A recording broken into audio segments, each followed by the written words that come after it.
Let's see a few points about the International Space Station. இந்த International Space Station அப்படிங்கிறது ஒரு லார்ஜான space craft, அதாவது ஸ்பேஸில் இருக்கக்கூடிய ஒரு விண்கலம். ஸோ இங்கே எப்போவுமே வந்து ஆஸ்ட்ரோனட்ஸ் வந்து இருப்பாங்க.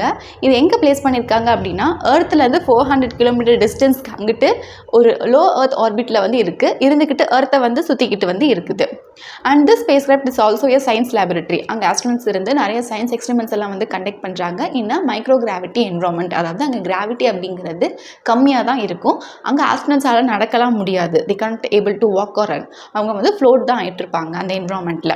இந்த ஸ்பேஸ் ஸ்டேஷனுடைய வெரி ஃபர்ஸ்ட் பார்ட் அப்படிங்கிறது 1998 போய் ஸ்பேஸில் பிளேஸ் பண்ணியிருக்காங்க. அதுக்கப்புறம் அதோட கோர் கன்ஸ்ட்ரக்ஷன் எப்போ ஃபுல்லாக கம்ப்ளீட் பண்ணாங்கன்னா 2011. அண்ட் ஸ்பேஸில் இருக்கக்கூடிய மிகப்பெரிய மேன்மேட் ஆப்ஜெக்ட் அப்படின்னு பார்த்தோன்னா largest one is this ISS அப்படிங்கிற இன்டர்நேஷ்னல் ஸ்பேஸ் ஸ்டேஷன் தான். இது நம்ம ஏர்த்லேருந்தே நேக்கட் ஐ மூலமாக வந்து பார்க்க முடியும். ஸோ வெறும் கண்களால் பார்க்குறதுக்கு ஒரு நட்சத்திரம், பிரைட்டான நட்சத்திரம் மாதிரி தான் தெரியும். பட் ஆனால் அது வந்து மூவ் ஆகிட்டே வந்து இருக்கும்.